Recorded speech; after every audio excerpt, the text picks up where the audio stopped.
मध्य पूर्व में चल रहे युद्ध को अब 1 महीना बीत चुका है और इस 1 महीने में जो कुछ दुनिया ने देखा है वो बेहद चौंकाने वाला और परेशान कर देने वाला भी है। लेकिन सबसे ज्यादा हैरानी की बात यह है कि अब भी ये युद्ध रुका नहीं है और आगे इसके और ज्यादा भीषण होने की संभावनाएं जताई जा रही हैं। लेकिन इस बीच भारत इस पूरी स्थिति पर अपनी पैनी नजर बनाए हुए।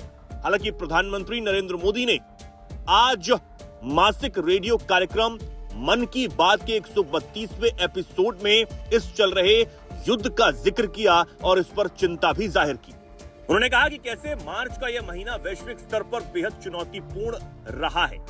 हम सभी को यह याद है कि कोविड की वजह से दुनिया को लंबे समय तक कई समस्याओं का सामना करना पड़ा था और हमें उम्मीद थी कि इस संकट से उभरने के बाद दुनिया की एक नई शुरुआत के साथ प्रगति के पथ पर आगे बढ़ेगी। हालांकि अलग अलग क्षेत्रों में युद्ध और संघर्ष की स्थितियां लगातार सामने आती रही।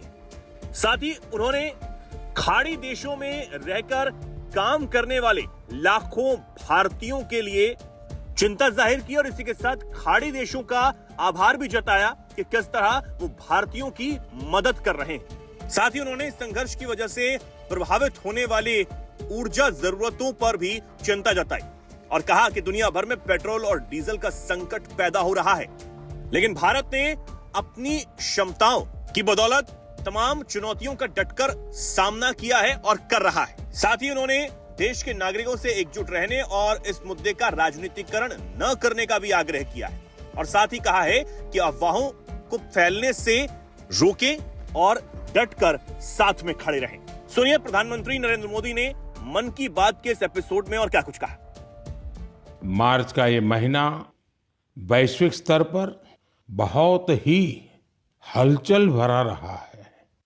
हम सबको याद है कि पूरा विश्व भूतकाल में कोविड के कारण एक लंबे समय तक अनेक समस्याओं से गुजरा था।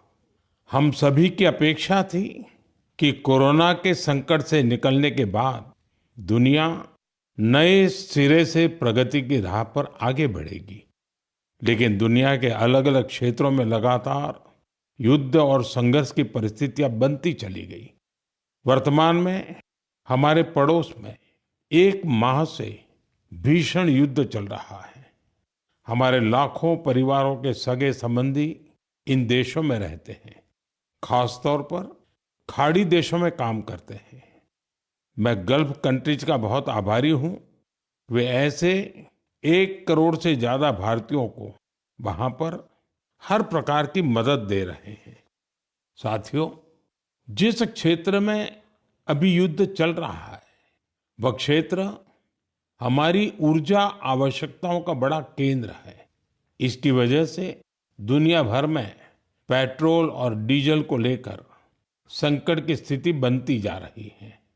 हमारे वैश्विक संबंध, अलग अलग देशों से मिल रहा सहयोग और पिछले 1 दशक में देश का जो सामर्थ्य बना है, इनकी वजह से भारत इन परिस्थितियों का डटकर मुकाबला कर रहा है।